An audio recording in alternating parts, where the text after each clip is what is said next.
आज शिकार बहुत अच्छा रहा। अब महल लौटने का समय आ गया है।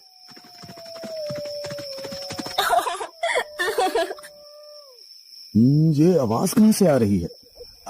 चलो देखते हैं।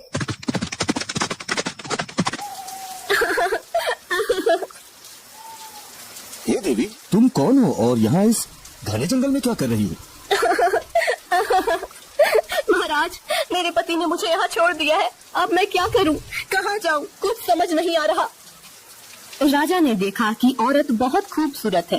उसकी सुंदरता से मोहित होकर राजा ने उसे सहारा देने का निर्णय लिया। अगर तुम चाहो तो मुझसे शादी कर सकती हो और मेरे महल में मेरे साथ रह सकती हो।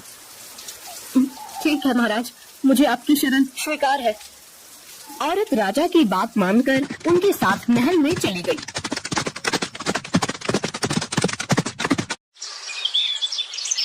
दोनों ने शादी कर ली। राजा वीरेंद्र की पहली पत्नी रानी सौम्या ने न चाहते हुए बड़ी मन से दोनों का महल में स्वागत किया। रानी सौम्या के 2 पुत्र थे, राजकुमार आदित्य और राजकुमार धीरेन। वो दोनों बड़े ही चंचल थे, परंतु छोटी रानी सुष्मिता के महल में आने के बाद से दोनों चुप से रहने लगे। हमें कुछ ठीक नहीं लग रहा। कुछ दिनों से राजकुमार आदित्य और राजकुमार धीरेन कुछ चुप से रहने लगे हैं। अरे बड़ी महारानी, आप व्यर्थ में चिंतित हो रही हैं। राजकुमार ठीक हो जाएंगे। हम वैद्यराज जी को अभी संदेश भिजवाते हैं।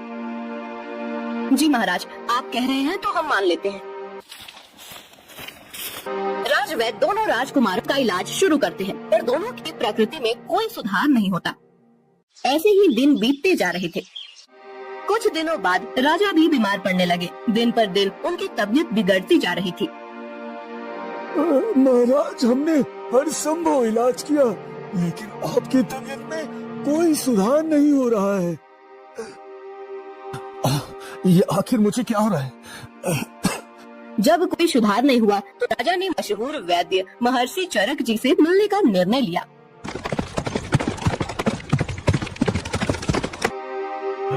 महर्षि जी, मैं बहुत बीमार हूँ। जब से मैंने नई शादी की है तब से मेरी तबीयत बिगड़ती जा रही है। महाराज, क्या आप बता सकते हैं कि वो औरत आपको कहाँ मिली थी? महर्षि, वो मुझे जंगल में मिली थी जब मैं शिकार से लौट रहा था। महाराज, वो औरत नहीं, इच्छाधारी नागिन है, नागिन। उसके जहर के कारण ही आप बीमार हो रहे हैं महाराज। मुझे विश्वास नहीं हो रहा कि मेरी नई रानी नागिन है। आप एक काम करें, महल जाकर हर जगह से पीने का पानी हटा दे और कुएं को ढक दे। फिर आधी रात को उसे कहें कि आपको बहुत प्यास लगी है और पानी चाहिए। देखना वो पानी कहाँ से लाती है। राजा ने वैद्य महर्षि चरक जी की सलाह मानी और महल में सभी पानी के बर्तन खाली करवा दिए और कुएं को ढकवा दिया। मुझे बहुत तेज प्यास लगी है, मुझे पानी दो। ठीक है, मैं पानी लाती हूँ। नई रानी बिस्तर पर लेटे लेटे ही एक गिलास हाथ में लेकर पानी ढूंढने लगी। उसने अपना हाथ बिस्तर से लंबा करके पूरे महल में पानी ढूंढा, लेकिन कहीं भी पानी नहीं मिला। फिर उसने अपना हाथ कुएं की तरफ बढ़ाया, लेकिन वहाँ भी पानी नहीं मिला। अंत में उसने अपना हाथ बहुत दूर नदी की तरफ बढ़ाया और वहाँ से पानी लेकर राजा को दे दिया। ये औरत तो सचमुच नागिन है। बिस्तर से उठे बिना नदी से पानी ले आई।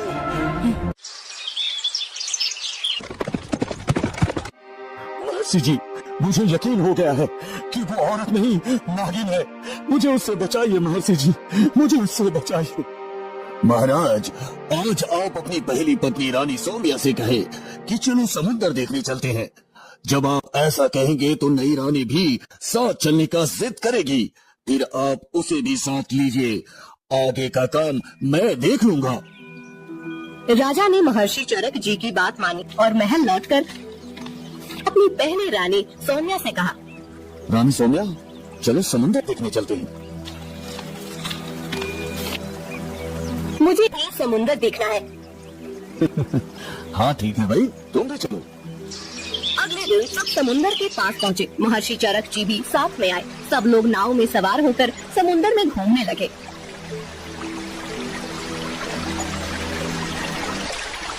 ये समुंदर बहुत गहरा है। आज तक कोई भी इसकी गहराई का पता नहीं लगा पाया। मैं समुंदर की गहराई का पता लगा सकती हूँ। अरे जब बड़े बड़े तैराक और नाविक आज तक इसकी गहराई का पता नहीं लगा पाए तो तुम कैसे लगा सकती हो? ठीक है, मैं समुंदर में कूदने जा रही हूँ। जब मैं तल तक पहुँच जाऊंगी तो अपना हाथ हिलाऊंगी, तब आप लोग समझ जाना कि समुंदर कितना गहरा है। अच्छा ठीक है, करके दिखाओ। नई रानी समुंदर में कूद गई। उसके कूदते ही महर्षि चरक जी ने नाव को तट की तरफ भगाने का आदेश दिया। महाराज जल्दी से नाव को तट की तरफ ले चलिए, जल्दी करिए महाराज। और एक किस्म की दवा पानी में फेंकने लगे। नागिन ने जब समुद्र तल तक पहुंचकर हाथ हिलाया तो वह महर्षि चरक जी की दवा से पत्थर बन गई और वही जम गई। महर्षि आपने मेरी जान बचाई, इसके लिए मैं आपका हमेशा ऋणी रहूंगा महर्षि, हमेशा आभारी रहूंगा।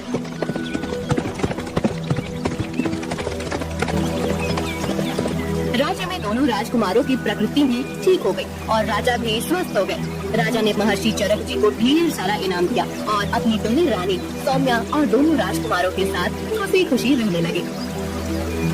कहा जाता है कि वह नागिन आज भी समुद्र तल में अपना हाथ हिलाती रहती है। ओम नमः शिवाय, ओम नमः शिवाय, ओम नमः शिवाय। महल में इच्छाधारी के खात्मे के बाद हर कोई चैन की सांस ले रहा था, लेकिन महर्षि चरक जी के चेहरे पर चिंता की लकीरें गहरी होती जा रही थी। उनके मन में किसी अनहोनी का संकेत हो रहा था।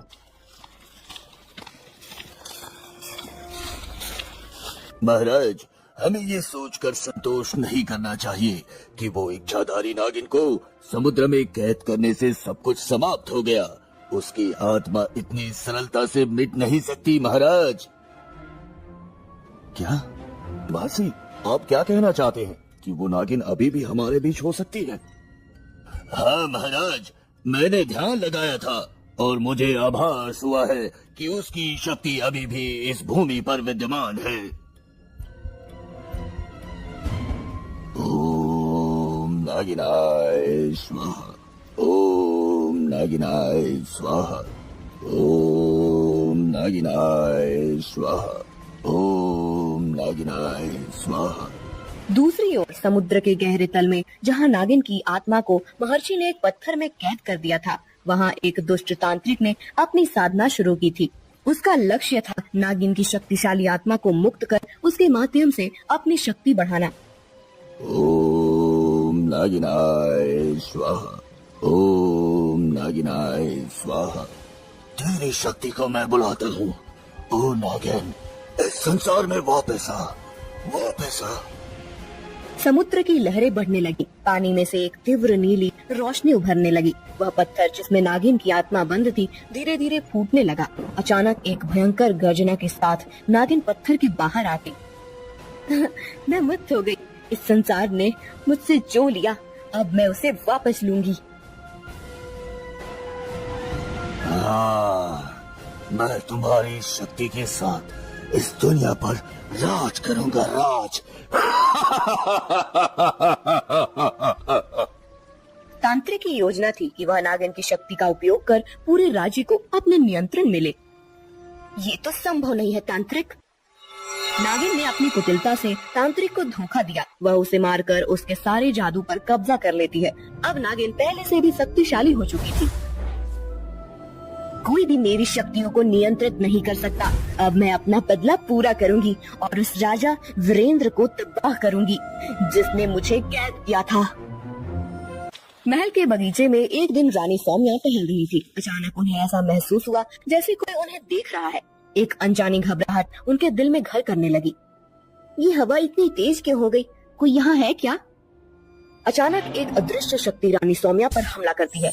उनके गले पर एक ठंडी नागिन जैसी छाया महसूस होती है। वे घबराकर पीछे हटती हैं, लेकिन वह छाया धीरे धीरे गायब हो जाती है।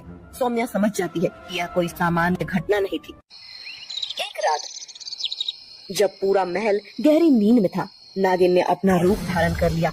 वह एक सर्पनी के रूप में राजकुमारों के कक्ष में प्रवेश करती है। अब मैं अपना बदला पूरा करूंगी। राजा वीरेंद्र के प्रिय पुत्र अब मेरे कैद ही होंगे।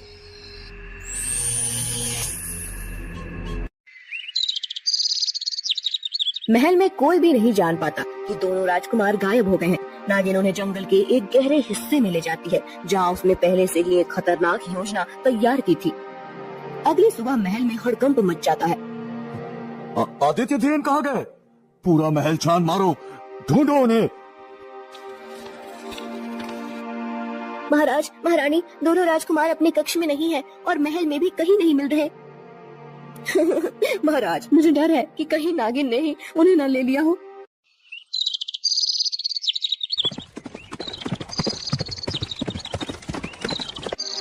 महाराज, हमें उनकी तुरंत खोज शुरू करनी चाहिए। ये नागिन की चाल हो सकती है महाराज। हाँ महर्षि, हमें उन्हें जल्द से जल्द खोज निकालना होगा। जंगल के एक गहरे और अंधकारमय स्थान में नागिन ने दोनों राजकुमारों को बांध रखा है। वह उन्हें मारने की योजना बना रही है। हमें छोड़ दो, हमने तुम्हारा क्या बिगाड़ा है? तुम्हारे पिता ने मुझे धोखा दिया, अब तुम दोनों उसकी सजा भुगतोगे। अरे नागिन, हमारे पिताजी को ये बात पता चली कि तुमने हमें कैद किया है तो वो तुम्हारा क्या हश्र करेंगे, पता है ना तुम्हें? हाँ। बच्चे, मुझे डराना बंद करो। तुम मेरे बदले का साधन हो और अब तुम्हारे पिता को अपने पापों का फल मिलेगा। महर्षि चरक जी राजा वीरेंद्र के साथ अपनी दिव्य शक्तियों और मंत्रों का सहारा लेकर जंगल के उस गुप्त स्थान तक पहुंच जाते हैं।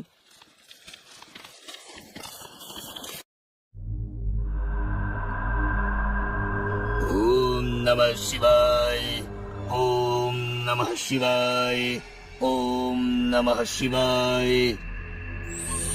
हे देवों के देव महादेव, इस दुष्ट आत्मा को बांधो। नहीं, यह नहीं हो सकता। तुझे मेरे बच्चों से दूर रहना चाहिए था नागिन। अब तुझे अपने कर्मों का फल जरूर मिलेगा, जरूर मिलेगा तुझे अपने कर्मों का फल।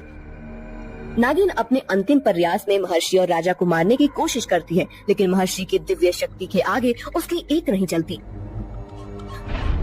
मैं तुम्हें छोड़ूंगी नहीं, तुम सभी को मेरी तरफ भुगतना पड़ेगा। तेरा अंत आ गया है, अब तुझे कोई नहीं बचा सकता, कोई भी नहीं।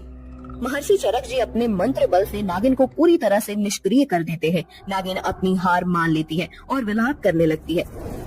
मैं तुम्हें छोड़ूंगी नहीं, तुम सभी को मेरी तरफ भुगतना पड़ेगा। महर्षि चरक जी उसे फिर से एक पत्थर में बंद कर देते हैं। नागिन के पत्थर में बदलने के बाद राजा वीरेंद्र और रानी सौम्या अपने दोनों पुत्रों को गले लगाते हैं। वे दोनों अब सुरक्षित हैं और उनकी आंखों में डर की जगह राहत है। पिताजी, हम बहुत डर गए थे पिताजी। अरे अरे धीरेन, अब सब ठीक है बेटा, अब तुम्हें कुछ नहीं होगा।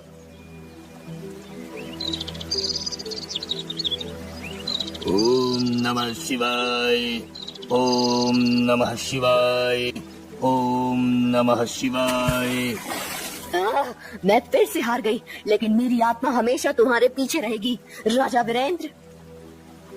महाराज, अब ये दुष्ट आत्मा कभी भी किसी को नुकसान नहीं पहुंचा सकेगी। हाँ, हे महर्षि, आपने फिर से हमारी जान बचाई।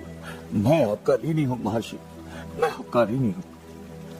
महल में फिर से खुशियों की बौछार होती है। राजा वीरेंद्र ने अपने दोनों पुत्रों की सुरक्षा के लिए एक बड़ा उत्सव आयोजित किया। महर्षि चरक जी को विशेष रूप से सम्मानित किया गया। आज हम सब महर्षि चरक के आभारी हैं।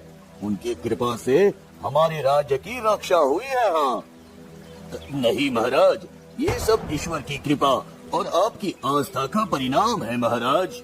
अब हमें किसी भी भय का सामना नहीं करना पड़ेगा और हमारे बच्चे भी सुरक्षित हैं। सब आपकी कृपा से महर्षि जी, सदैव आपकी ऋणी रहेंगे हम। इस प्रकार एक बार फिर से महल में शांति और खुशी लौट आई। लेकिन इस घटना ने सभी को यह सिखाया कि अच्छाई के सामने बुराई कभी टिक नहीं सकती। नागिन की आत्मा को हमेशा के लिए समुद्र की गहराई में कैद कर दिया गया था और वह कभी वापस नहीं आ पाई।